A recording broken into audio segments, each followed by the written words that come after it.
दुआ करो सलामत रहे मेरी हिम्मत, वाह। ये एक चिराग कई आंधियों पर भारी है। नमस्कार, मैं अमन यादव हाजिर हूँ MFP टॉक दतीसी बातचीत में। दोस्तों, आपने एक कथन जरूर सुना होगा कि उसूलों पर आंच आए तो टकराना जरूरी है, जिंदा हो तो जिंदा नजर आना जरूरी है। इस कथन को अगर कोई चरितार्थ में ला रहा है तो ला रहे गगन यादव, जो अपने समाज के बीच जाते हैं, उन्हें जगाने का काम करते हैं। मेरे साथ शख्सियत हैं गगन यादव। बहुत बहुत स्वागत है सर आपका। बहुत बहुत धन्यवाद sir. What is Gagan Yadav according to you? Gagan Yadav is a social activist. Gagan Yadav एक उम्मीद है उन लोगों की जो लोग आज परेशान हैं, जिनके लिए लड़ने वाला कोई नहीं है, जिनके आंसू पोंछने वाला नहीं है, जिन बेसहाराओं को सहारा देने वाला कोई नहीं है, जिन कमजोरों को कोई ताकत देने वाला नहीं है, उन लोगों का एक भरोसा और एक उम्मीद है गगन यादव। और इस समाज का छोटा सा सिपाही है गगन यादव। जब आप इतना सब कुछ कह देते हैं, फिर आखिरी में कहते हैं छोटा सा सिपाही है गगन यादव। सर, हमने देखा अक्सर पूरा समाज के प्रति इतना पूरा अपने पूर्ण रूप में झोंक देना समाज में, ये सर कहाँ से आया विचार, मन में कब आया? मेरा ऐसा मानना है कि जब ईश्वर का आशीर्वाद आपके ऊपर हो तो वो रास्ते बनाता चले जाता है। वो अगर आपसे कुछ करवाना चाहता है तो वो अपने हिसाब से उसी दिशा में आपको लेकर चलता है। अब मैं ये नहीं कहूंगा कि हम बचपन से यही सोचकर चल रहे थे कि हमें ऐसा बनना है। स्कूल में गए, उसके बाद कॉलेज में गए, कॉलेज के बाद कॉम्पिटिटिव एग्जाम्स के प्रिपरेशन के लिए गए, उसके बाद फिटनेस इंडस्ट्री की पढ़ाई करने चले गए, हेल्थ एंड फिटनेस साइंसेस की। उसके बाद सडनली बिजनेस में भी एंटर हुए। बिजनेस के बाद एक ऐसा यू टर्न आया जिंदगी में जहां हमने फैसला किया कि अपनी जिंदगी अगर खुद को ही बेहतर करने में लगाई तो इस जीवन का जो उद्देश्य है वो शायद हम जस्टिफाई ना कर पाए, क्योंकि ये जो जीवन जो हमें दिया गया है ये खुद को बेहतर बनाने के लिए नहीं दिया गया है। ये जीवन हमें दिया गया है मानव सेवा के लिए और लोगों को सहारा देने के लिए, जिन लोगों का कोई सहारा नहीं है। हमारे अच्छे खासे हाथ पैर हैं, हमारी आवाज में दम है, हमारे साथ लोग हैं, तो इसी ताकत को अगर हम उन लोगों के पीछे लगा दें जिनके पास वो चीजें नहीं है तो इससे बढ़िया सेवा क्या होगी। तो एक यू टर्न आया, हमने हम विचार बदले, माइंड मेकअप किया और इस दिशा में हम चल पड़े और ग्रेजुअली ईश्वर के आशीर्वाद से वो सब चीजें मिलती चली गई जो एक सोशल वर्कर को, सोशल एक्टिविस्ट को, इनफैक्ट पॉलिटिशियंस को जिस चीज की तमन्ना होती है वो मिलती चलेगी ग्रेजुअली। तो आप ये समझ रहे हैं कि मतलब कहना चाह रहे हैं कि मेरे मन में विचार आया, यूटर्न वहां से आया, किसी को पढ़ के नहीं आया, किसी को देख के नहीं आया। जैसे बहुत सारे आंदोलनकारी हमारे देश में हुए हैं, जस्ट लाइक राम मनोहर लोहिया, वो एक आंदोलनकारी थे। और आजकल क्या होता है सर, जो आंदोलन कर रहे हैं उनका आखिरी में यही होता है कि लोकसभा का टिकट या विधानसभा का टिकट, वहां तक सीमित हो जाते हैं। बिल्कुल। आपका ऐसा क्या मैं आगे देख सकते हैं कि राजनीतिक पार्टी ज्वाइन करेंगे या नहीं, या किसी टिकट पे दावेदारी कर रहे हैं या नहीं? एक होता है मन में आना, एक होता है कि ऐसी परिस्थिति का बन जाना जिसकी वजह से आप उस प्रोफेशन में एंटर हो गए। तो कुछ ऐसी परिस्थितियां बनी जहां हमें यह एहसास हुआ कि भारत में अगर रहना है तो सीधी सी बात है, आपके पास पावर का होना बहुत जरूरी है। जी बिल्कुल। बिना ताकत के आप यहाँ पे सरवाइव नहीं कर पाएंगे। उसी ताकत को पाने के लिए हम दिन रात अपना घर छोड़ के लग गए। और ताकत हमारी नजरों में असल मायने में वही है जिसके पास लोग हैं, जिसके पास जनता की आवाज है। वही असली ताकतवर इंसान इस लोकतंत्र में कहलाया जाता है। तो उसी ताकत को कमाने के लिए हम लोग चल पड़े और चल रहे हैं बस ईश्वर के आशीर्वाद से। तो अभी आपने कहा आगे की अगर आपने बात पूछी कि पॉलिटिक्स में क्या रुझान है, पॉलिटिक्स का हमारा कोई उद्देश्य पहले नहीं था, लेकिन जब आप सफर में चलते हैं तो आपको पता चलता है कि आपको किन किन चीजों की जरूरत पड़ेगी। मान लो आपने ये सेटअप तैयार किया है, इस सेटअप को तैयार करने के लिए आपको लगा होगा, पहले आपने सोचा होगा कि मुझे ऐसा करना है। जैसे बिजनेस का होता है, planning, organising, staffing, directing and controlling. आपने कैमरा लिया, आपने माइक लिया, आपने अपनी टीम बनाई, ठीक है, और छोटी छोटी चीजें होती हैं जिनको आपने मैनेज किया। कंटेंट बनाना, कैसे क्या करना है, स्टोरी लिखनी, क्वेश्चंस लिखने कि क्या पुटअप करने हैं हमें। इसी तरीके से जब हम इस सोशल वर्कर के तौर पर, सोशल एक्टिविस्ट के तौर पर चल रहे थे, तो हमें एहसास हुआ कि जब तक हम ताकत में नहीं आएंगे, जब तक हमारी कलम में ताकत नहीं होगी, हम मजबूती के साथ उन लोगों को सपोर्ट नहीं कर पाएंगे, उन लोगों का सहयोग नहीं कर पाएंगे जिनके लिए हम घर छोड़कर निकले हैं। तो ये राजनीति हमारे लिए खुद को बेहतर बनाने के लिए नहीं है। एक राजनेता किस चीज का भूखा होता है? वो होता है मान सम्मान का भूखा। हमें वो न सिर्फ एक जिले में, न सिर्फ एक प्रदेश में, बल्कि देश के अलग अलग राज्यों में वो मान सम्मान, वो प्यार हमें बेशुमार मिल रहा है। तो हमारी भूख तो वो विधायक, मंत्री, सांसद वाली है ही नहीं। लेकिन कई बार क्या हो जाता है कि अपनी लड़ाई को लड़ने के लिए अपनी लड़ाई, ये जो लोग हमारे साथ संगठन में जुड़े हैं, जिन्होंने हमारे ऊपर भरोसा किया है, तो वो हमारी अपनी लड़ाई का हिस्सा है। तो उनके दुख दर्द को हमने अपना समझा, तो वो हमारी लड़ाई हो गई। अब तो अपनी लड़ाई को लड़ने के लिए हमने सोचा कि अब कलम की ताकत का होना बहुत जरूरी है, जिसके लिए हम सदन में बैठेंगे, उन लोगों के लिए, अपने लिए नहीं। आपका हमने एक भाषण सुना था, उसमें आप ये कह रहे थे कि मैं अगर चाहूं तो आपको देश में, पूरे देश में सम्मान दिला सकता हूं, अपने समाज को, पर मैं एक नेता को वचन दिए बैठा हूं, मैं उनके आगे झुक गया हूं। मेरे पिताजी ने मुझे कभी झुकने के लिए नहीं कहा, पर मैं उनके आगे झुका हूं। वो कथन क्या था? मतलब देखो, हमने शुरुआत, सबको पता है कि समाज की आवाज उठाकर हमने शुरुआत करी है, और समाज ना बड़ा सेंसिटिव होता है, और इस समाज को हम कभी भी बेवकूफ नहीं बनाना चाहते। हाँ, बेवकूफ का मतलब कि हमारी जो महत्वाकांक्षाएं हैं उनको हम इस समाज के ऊपर थोपना नहीं चाहते। हम इनका इस्तेमाल कर कर खुद आगे नहीं बढ़ना चाहते। हमने समाज का झंडा उठाया था, हम सर्व समाज को आज जोड़ने का काम कर रहे हैं, लेकिन हम इस समाज को बेवकूफ नहीं बनाएंगे। जो ताकत में है वो ताकत में रहे, उसे और ताकत में लाने का काम करेंगे, उसे और ताकत देंगे, उसे और लोग देंगे इकट्ठा करके। अगर आप अपना अलग बनाते हैं तो वो डिवाइडेशन होगा, डिवाइड हो जाएगा, आप नहीं आ पाओगे ताकत में, और ये समाज कमजोर हो जाएगा, ये समाज का बेवकूफ बन जाएगा। तो जो ऊपर है उसको थोड़ा और सहारा देके ऊपर कर दिया जाए, उन्हें ऊपर किया जाए ना, ये तो और टाइम लग जाएगा। वो 30 साल लग गए समाजवादी पार्टी को या आरजेडी को, हमारे कितने साल लग गए हैं, उन्हें स्टेबल होने में टाइम लग गया। अब उन पार्टीज को हम अगर कमजोर करने निकले और खुद अपने आप को स्टेबल करने निकले, तो कहीं ना कहीं वो कमजोर होंगी और ना ही हम आ पाएंगे, और ये सिलसिला हमेशा चलता रहेगा।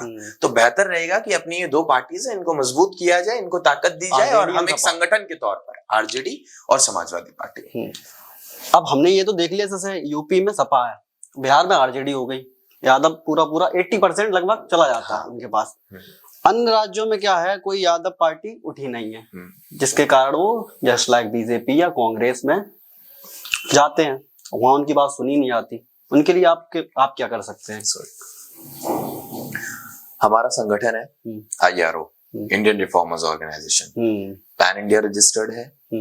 हर प्रदेश में सिपाही है संगठन के, जो एक्टिव मोड पर आज की तारीख में काम कर रहे हैं, और इतना अग्रेसिवली वो काम कर रहे हैं कि जो रफ्तार हमारे संगठन की आज की तारीख में चल रही है, युवाओं में स्पेशली, वो किसी और संगठन में आपको देखने के लिए नहीं मिलेगी जी।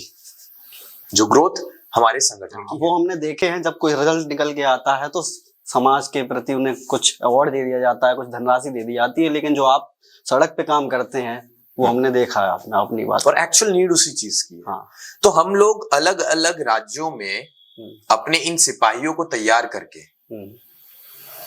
राजनीतिक दलों की हम एंट्री करवाएंगे उन प्रदेशों में जहां तक हमारी ये पार्टीज पहुंच नहीं पा रही हैं, जहां पर इनको एंट्री का रास्ता नहीं मिल पा रहा है, वहां हम एक ऐसा टोल प्लाजा बन जाएंगे जहां हम उस टोल को उठाने का काम करेंगे, अपनी पार्टी को अंदर ले जाने के नींव बना देंगे। आप नींव बना देंगे। अब आप आइए, अब आप आइए, अपने हिसाब से काम बैटिंग कीजिए, पिच हमने बना दी। बिल्कुल। अभी आपने कहा फिटनेस के बारे में आप पढ़ने चले गए, ये सर थोड़ा डोले शोले लग रहे हैं, बताइए फिटनेस के बारे में। अभी तो खत्म हो चुके हैं यार डोले शोले, फिर भी काफी है।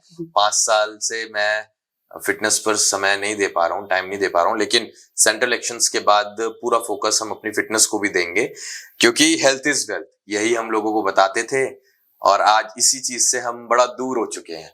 क्योंकि आज की तारीख में पिछले 5 सालों में 2019 में हम एक्टिव हो गए थे सेंट्रल इलेक्शंस के टाइम पर कि 24 तक हमें कुछ ना कुछ सेट करना है।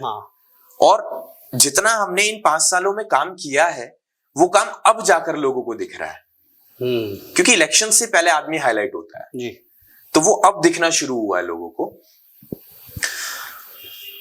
हमारे ना सोने का टाइम है, ना खाने का टाइम है, ना कहीं जाने का टाइम है। रोज आपको जानकर हैरानी होगी, रोज की रनिंग हमारी 500 से 900 किलोमीटर की हो जाती है, हजार किलोमीटर भी हो जाती है रोज की, काफी ज्यादा पर डे की है।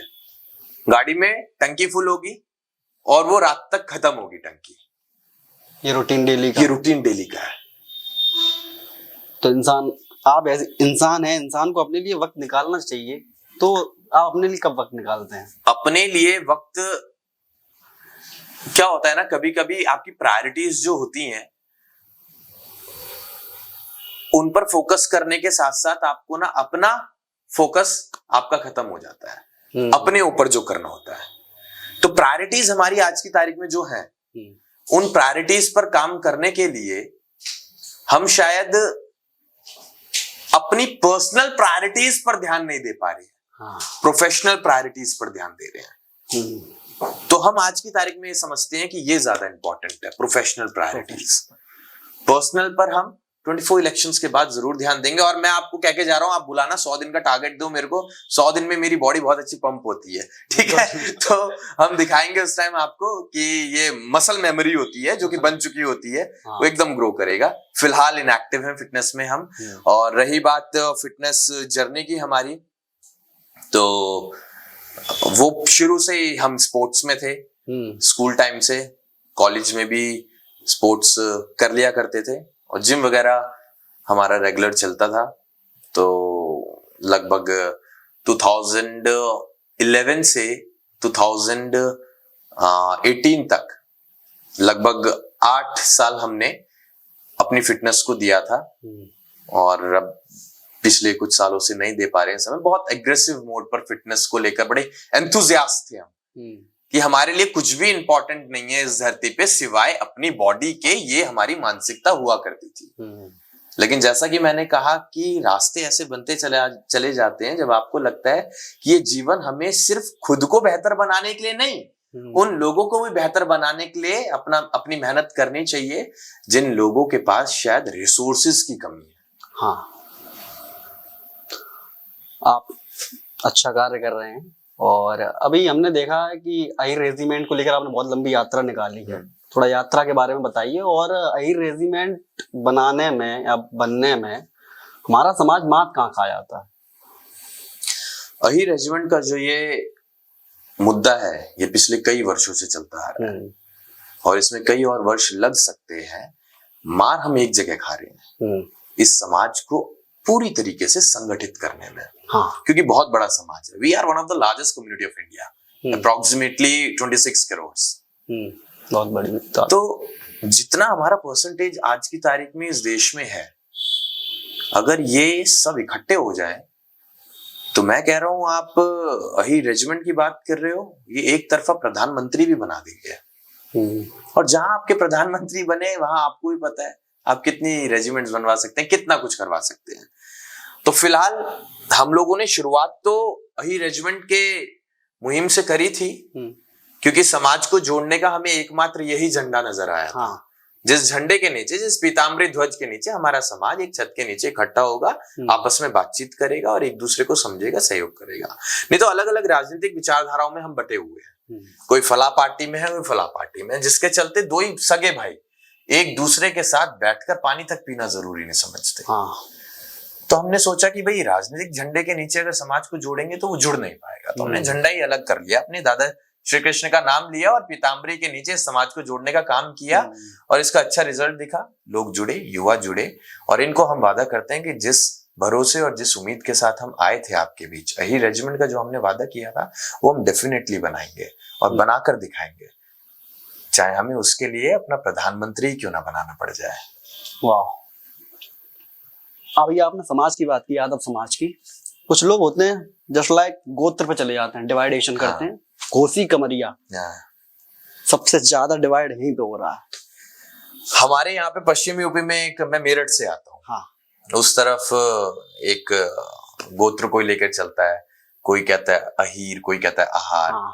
कि हम तो अहीर हैं, मतलब हमें कहते हैं कि तुम तो अहीर हो भैया, तुम्हें क्या समस्या है, इन्हें देखो इन आहारों के साथ। हमने कहा यार ये मानसिकता डाली किसने आपके अंदर? आपके यहाँ पे आते हैं तो घोसी कमरिया वाला सीन हमें देखने के लिए मिलता है। और बड़े बड़े नेता जो विधायक रह चुके हैं, कहना नहीं चाहिए, लेकिन विधायक हैं, सांसद हैं, वो सपोर्ट कर रहे हैं इस चीज को। ये बड़े दुर्भाग्य की बात है कि आपके समाज को कमजोर बनाने के लिए जिन लोगों ने ये गोत्र, ये डिवाइड करने का फॉर्मूला अपनाया था, उस फॉर्मूले को आपने एक्सेप्ट कर लिया, और जिसके चलते आप आज की तारीख में ताकत में होने के बावजूद भी, इतनी संख्या में होने के बावजूद भी अपने हक अधिकारों से वंचित हैं, बहुसंख्यक होने के बाद भी। क्योंकि इन्हीं बहुसंख्यक लोगों को, इसी समाज को कुछ इस प्रकार से गोत्रों में बांटकर डिवाइड करने का काम किया गया, और आपके दिमाग में ये डाल दिया कि ये छोटा है, ये बड़ा है, ये सम्मान का पात्र रखता है, ये नहीं रखता। कहीं ना कहीं राजनीतिक उल्लू सीधा करने के लिए भी तो डेफिनेटली उन्होंने अपने विधानसभा वाइज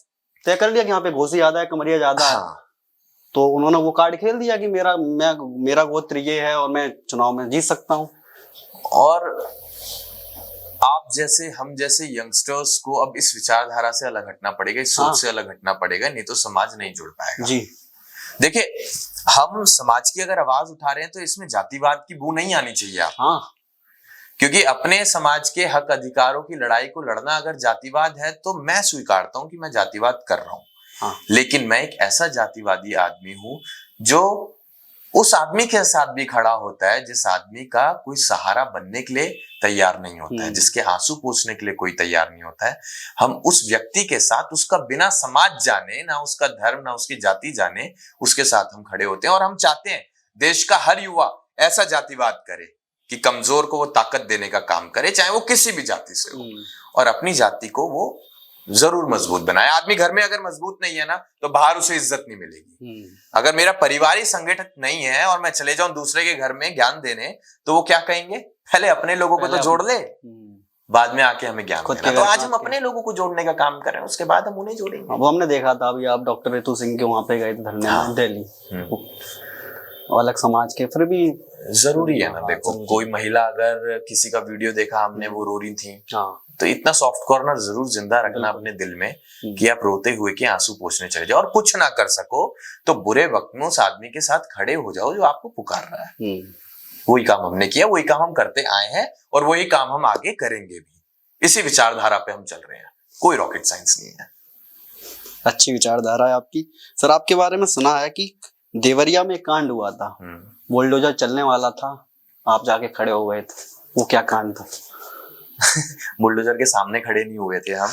अब हमसे सुना है। ये 2 तारीख की घटना थी, 2 अक्टूबर की। उस समय हमारा 1 तारीख से 8 तारीख तक का बिहार दौरा चल रहा था। अच्छा। यात्रा चल रही थी हमारी, और हर जिले में कार्यक्रम लगे हुए थे। तो इसमें हम भी कहेंगे कि हमसे थोड़ी देरी हो गई कि कार्यक्रम छोड़ के हम 2 तारीख की घटना थी और हम पहुंचे 9 तारीख को। लेकिन व्यस्तता के कारण, क्योंकि जितने प्लान रूट हमारे बने हुए थे उन्हें भी हम पोस्टपोन नहीं कर सकते थे, नहीं तो लोग डिसअपॉइंट हो जाते हैं, उनकी मेहनत बेकार चली जाती। तो हम थोड़ा लेट पहुंचे, 9 तारीख को पहुंचे। ये हमने सर्कुलेट करवा दिया मैसेज कि हम लोग 9 तारीख को देवरिया पहुंच रहे हैं, और इसमें हमारी कोई भी अहम भूमिका नहीं रही। मैं नहीं लेना चाहूंगा क्रेडिट अपने ऊपर, मैं फिर से कहूंगा ईश्वर का आशीर्वाद था, उसने मुझे इस योग्य समझा कि आप वहां जाइए। हम वहां गए, और वहां हमसे प्यार करने वाले लोग जो हमसे जुड़े हुए हैं वो इकट्ठा हो गए, वो संगठित हो गए। कि गगन भाई आ रहे हैं, गगन भाई आ रहे हैं, गगन यादव आ रहे हैं। तो लड़ाई उन लोगों ने लड़ी है, हम तो सिर्फ खड़े हुए थे उनके लिए। तो इसका क्रेडिट मैं देना चाहूंगा उन तमाम लोगों को जो हमारा नाम सुनकर उस जिले में आ गए और इकट्ठा हो गए। और ऐसी हम आशा करते हैं कि भविष्य में वो लोग आते रहे और ऐसी लड़ाइयों को लड़ने का काम करते रहे। बुलडोजर के हम पुर्जे भी खोल देंगे।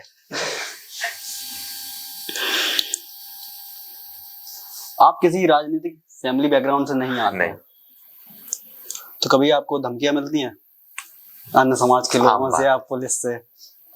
कुछ ऐसी मिली हो जो आप शेयर करना चाहें? पुलिस से तो धमकी नहीं मिलती है और पुलिस धमकी देने के लिए होती भी नहीं है। हाँ, पुलिस अपना बेहतर काम कर रही है, बेहतर करते रहे। जहां पे पुलिस भी गड़बड़ करती है तो ये एक आम नागरिक की जिम्मेदारी होती है कि वो उन्हें भी बताए कि आपके काम करने का तरीका थोड़ा सही नहीं है, इसमें सुधार लाइए। तो उन पर मैं कमेंट नहीं कर सकता। हाँ। वो भी बेचारे हमारी तरह किसी जवान, वो किसी किसान के बच्चे हैं जो बेल्ट की नौकरी कर रहे हैं। अब उन्हें जैसे इंस्ट्रक्शंस आते हैं वो उसी तरीके से काम करते हैं। हाँ, आम नागरिकों की अगर बात करें तो ये सब चलता रहता है, क्योंकि पॉलिटिक्स है। जब तक आप सोशल थे आपको धमकियां नहीं आती थी। हाँ। आप व्यापारी हैं तो आपको धमकियां नहीं आएंगी। आप अपना निजी जीवन जी रहे हैं तो आपको धमकियां नहीं आएगी। लेकिन राजनीति में धमकियां आना स्वाभाविक है और इससे हम बिल्कुल नहीं डरेंगे, ये आती रहेंगी। क्योंकि जब हम ईश्वर का नाम लेके निकले हैं तो हमारी जिंदगी और मौत का भी उसने लिख रखा है। जवानी होगी तब आ जाएगी। हम डर कर काम नहीं करेंगे, हम लड़कर काम करेंगे। वाह सर, अभी राजनीति में देखा हमने, देश में राम मंदिर बना, बीजेपी ने उसका पूरा क्रेडिट ले लिया। हालांकि वो बात अलग है, शंकराचार्य नहीं आए उसमें। अब ये है कि जस्ट लाइक कि कृष्ण जी का मंदिर जो है, कृष्ण जन्मभूमि, अगर ये 27 से पहले योगी जी बनवा देते हैं तो हमारा यादव उनकी तरफ ट्रांसफर अगर हो गया तो नेक्स्ट मूव आप पे क्या रहेगा? क्योंकि वो तो चल सकते हैं ना। रही बात राम जन्मभूमि की, हम ना रूट्स पर काम कर रहे हैं। हम लोगों को जागरूक करने का काम कर रहे हैं, उनको किस चीज की जरूरत है उन्हें ये बताने का काम कर रहे हैं। राम जी वहीं रहेंगे, वो कहीं नहीं जा रहे। कृष्ण जी वहीं रहेंगे, वो कहीं नहीं जा रहे। वो हमारे मन में है, वो हमारे दिल में है। वो आइडियोलॉजी हमारे अंदर है। हाँ। और किसी भी धर्म में आप जाओ, हमारा धर्म कमजोर क्यों है पता है? क्योंकि हमने भगवानों को बांट दिया अलग अलग चेहरों में, अलग अलग मूर्तियों में। अन्य धर्म आप देखोगे वो संगठित है, वो एग्रेसिवली अपने धर्म का स्टैंड ले रहे हैं। क्योंकि उनके यहाँ उन धर्मों की जो ग्रंथ हैं, जो बाइबल है, जो कुरान है, उनको पूजा जाता है, उनको इंपॉर्टेंस दी जाती है, उन विचारों को सुना जाता है, उन्हें अपने जीवन में उतारा जाता है। एक हमारा ही ऐसा धर्म है जहां इतनी बड़ी आइडियोलॉजी भागवत गीता में जो दी गई है, उसे ना पढ़ते हुए ना समझते हुए हम लोग अलग अलग मूर्तियों पर विश्वास करने लगे हैं, अलग अलग मंदिरों पर विश्वास करने लगे हैं, अपनी आस्था उनके ऊपर बनाने लगे हैं। ये दुर्भाग्य है इस धर्म का, और ये धर्म कभी भी मजबूत नहीं हो सकता जब तक इस धर्म में भागवत गीता जैसे विचार उन लोगों के अंदर न डाले जाए और उन्हें यह ना बताया जाए कि तुम्हारे लिए ये विचार ज्यादा इंपॉर्टेंट है इन तस्वीरों से, इन मंदिरों से, इन मूर्तियों से। आपके अंदर भगवान होना चाहिए। वो दिखावा करने की जरूरत नहीं है। वो प्राण प्रतिष्ठा हुई, ऐसे प्राण आ जाते हैं क्या बताइए आप? जो प्राण डालते हैं पॉलिटिकल एजेंडा इंसान में प्राण भगवान ने डाले और आप उनकी प्राण प्रतिष्ठा, ये पॉलिटिकल एजेंडा है। और दुख की बात यह है कि हमारा यूथ इस एजेंडा का शिकार हो चुका है। वहीं पे मैं आ रहा था। यूथ भी जो है पढ़ा लिखा यूथ, जैसे हम कहते हैं पढ़ा लिखा, वेल एजुकेटेड, वो भी इस लाइन में, मतलब वो जो फेंक रहे हैं पास, आप उसे उठा रहे हैं। बिल्कुल। और सुप्रीम कोर्ट के आदेश के अनुसार राम मंदिर भी बन रहा है और मुस्लिम कम्युनिटी का भी तो बन रहा है वहां पर, लेकिन वो हाईलाइट नहीं किया जाएगा क्योंकि फिर वोटर्स नाराज हो जाएंगे। आप ऐसा छल क्यों कर रहे हो यार? एक तरफा बैटिंग करो ना, ये क्या कर रहे हो तुम? बॉलिंग भी अपने बंदे से करवा रहे हो, खुद ही सिक्स मार रहे हो, अंपायर भी और ताली भी खुद ही बजा रहे हो, ऑडियंस भी आपकी, सब आपके। तो ये ड्रामा मत करो। तो इस ड्रामे से हमें लोगों को बचाने का काम करना है। हमने अक्सर देखा था और सुना भी था कि नेता जो है वो जनता बनाती है, क्योंकि नेता एक व्यक्ति है और कोई धरना दे रहा है, कोई आंदोलन में अगर पीड़ितों और वंचितों की आवाज वो उठा रहा है तो लीडर कब बन गया उसको पता नहीं चलता। बिल्कुल। पर आजकल ऐसा लगता है कि बने बनाए नेता एंट्री मार रहे हैं, जस्ट लाइक युवा नेता, वरिष्ठ नेता।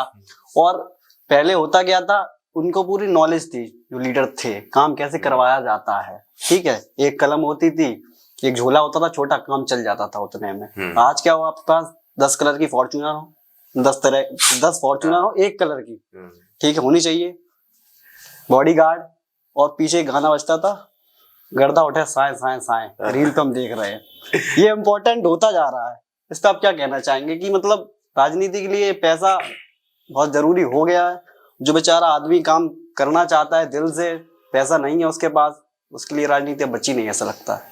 यही बातें हम अपने 1-2 दिन पहले एक कार्यक्रम था हमारा, उसमें भी हमने यही बातें रखी थी कि आज की तारीख में राजनीति एक व्यापार हो चुका है और इस व्यापार में व्यापारी आ चुके हैं।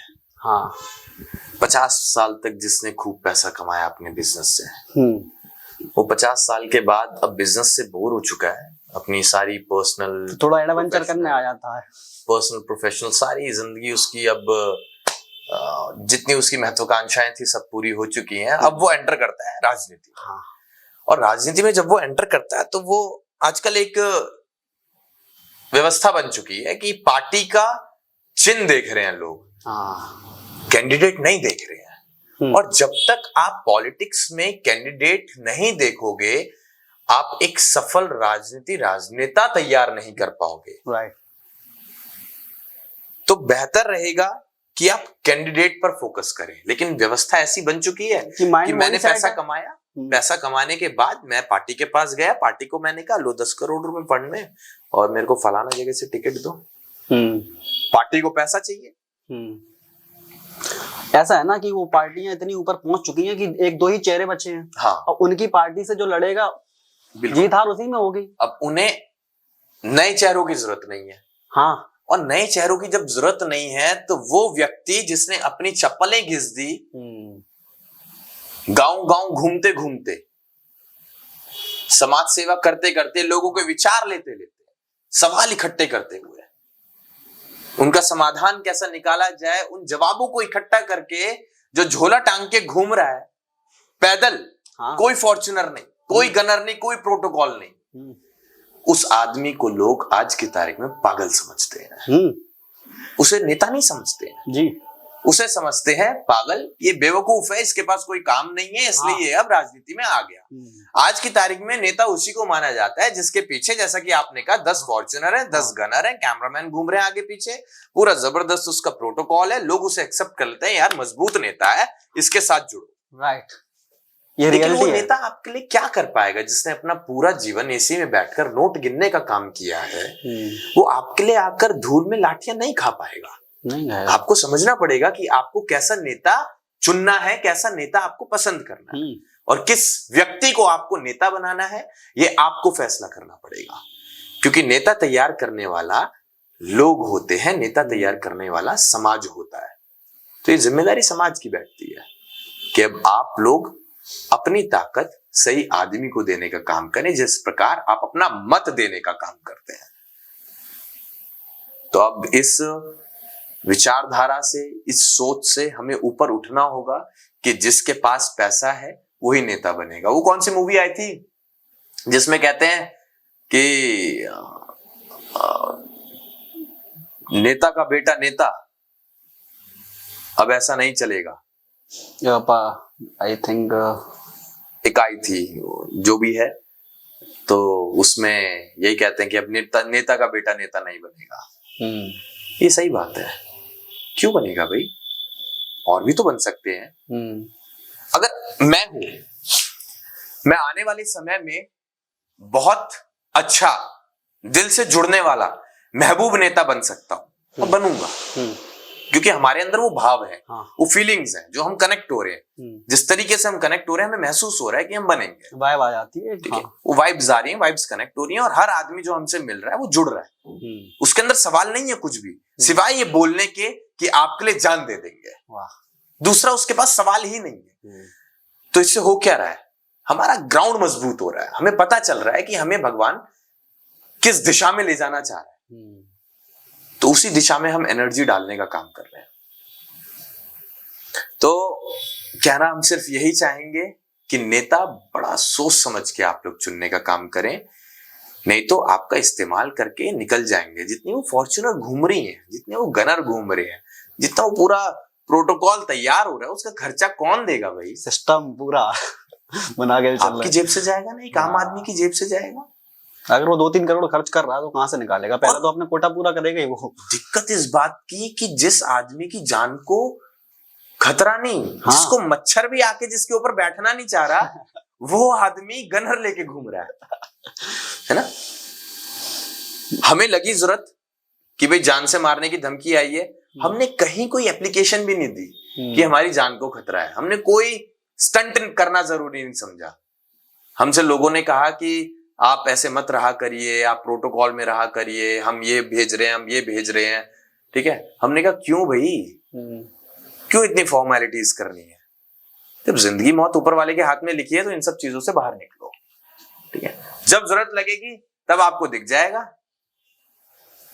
जब जरूरत लगेगी तब आपको दिख जाएगा, हम भी मोदी की तरह घूमेंगे, है ना? वो जरूरत पड़ेगी तब, अभी कोई खास जरूरत नहीं है, नहीं तो फिर लोग मिल नहीं पाएंगे हमसे।